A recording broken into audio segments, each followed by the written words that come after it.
Welcome back to a very special Christmas. 25 years of bringing joy to the world. At the end of 1987, a new joyful noise was heard.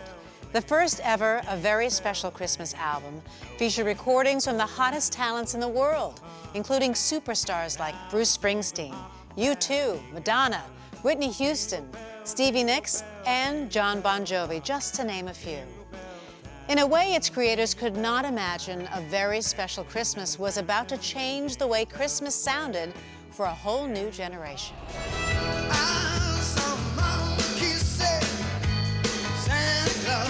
We thought it was a good record. We didn't know how good a record it was. I mean, certainly I didn't know it. Everybody was so blown away that you could get that many artists doing, so many great songs that turned out to be Christmas classics. The record was so good that fans were going crazy buying it. This was the unique record that was worth buying whether you liked Special Olympics or didn't know what it was. In this era, you had to be on MTV. I mean, MTV was it. So getting the right videos on MTV was the key to life. So when Sting made the video for Gabriel's Message, and Run DMC made Christmas in Hollis, and U2 made Christmas Baby Please Come Home, and those videos played on MTV in, as they used to call it, heavy rotation, meaning they played a lot. That was a big deal. Then people bought the album. I remember when we got the first check. And checks came in with like 6 zeros on them. I thought it was going to succeed, but never at the rate it succeeded. And I called her up. I said to Mom, at $9 million. My dad, my mom were running up and down the hall. Is this a mistake? On the phone, trying to reach my brother. Where does this come from? Is this from the, people were incredulous. I don't think my mom could have ever dreamed that the resources to empower her movement to spread around the globe would result from a couple of sessions in a recording studio. The A Very Special Christmas releases weren't just successful albums. They created a true phenomenon that brought new global attention to the Special Olympics movement. Now, instead of just donating a song, artists were moved to give even more of their talents and their time. They headed out of the studio and traveled the world to meet the athletes and participate in the games themselves. I myself traveled to Egypt, China, and Japan. Ladies and gentlemen, Cootie and the Blowfish. You look at me, I got nothing left to say. I'm gonna pout at you until I get my way. The first games were held in 1968 in Chicago, in an empty soldiers' field. Yes, it was an uphill battle, and it was an uphill battle for a long time. Until 1987, the games had never been on primetime television.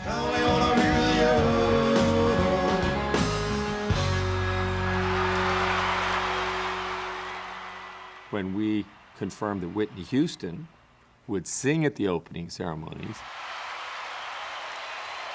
Whitney at that point was the biggest sensation in music.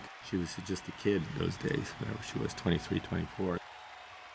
ABC put the Special Olympics on because they got her.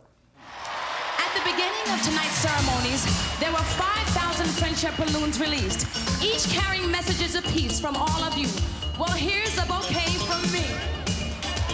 These kids were so involved and so happy and so full of life,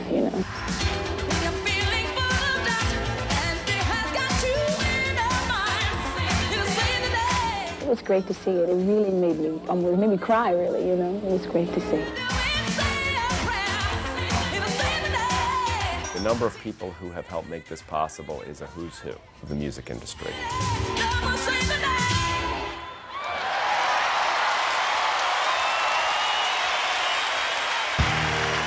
Thank you very much.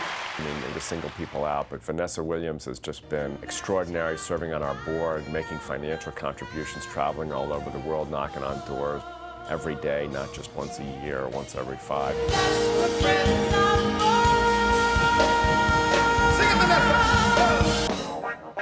Stevie Wonder has become kind of our resident genius.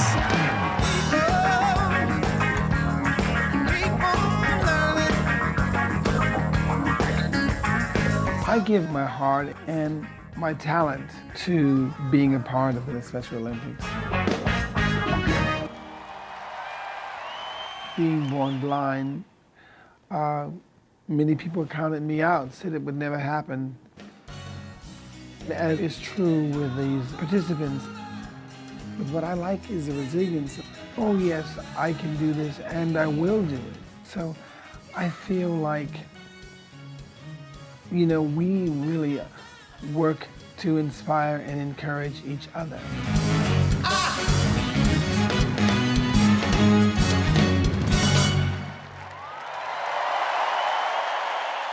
And we had the Special Olympics in Ireland. We have the best band in the world! Bono and the guys from U2 played. U2!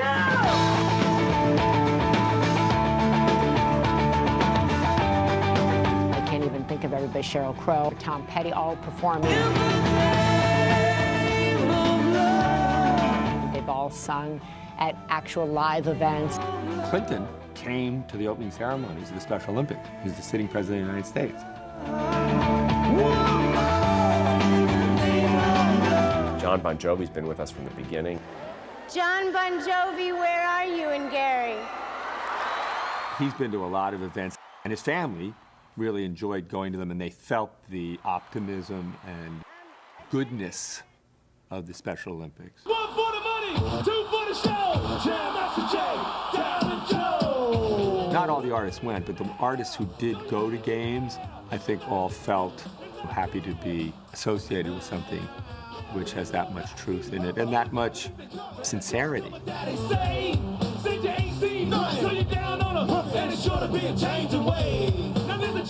What was crazy was everybody knew the lyrics.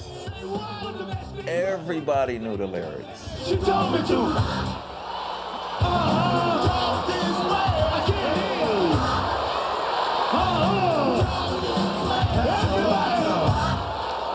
Oh yeah! Come on! We love you, Special Olympics!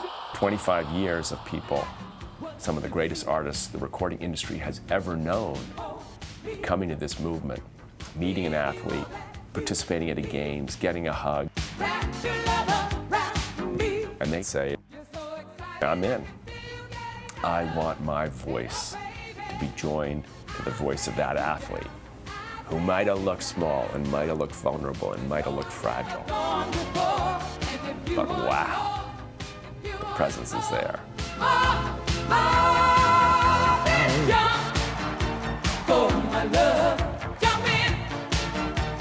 The major figures of the culture were saying to the athletes and their families, if I'm major, you're major.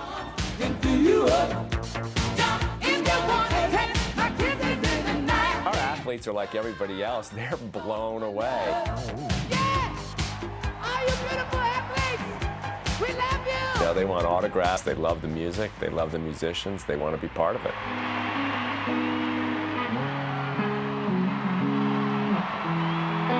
And in this music, it doesn't just bring the people who hear it closer. It empowers people all over the world. You know what it really shows? It shows that we all have disabilities that we shouldn't consider disabilities. One life, and it's one me in the night. One love, you get to share it. Please, you darling, if you don't care for it. When you really get down to it, the core, the essence of Special Olympics is really love. Music is the most basic thing in the world. And when Special Olympics got involved with that, the most basic thing with Special Olympics is love. So when you put those two things together, kaboom.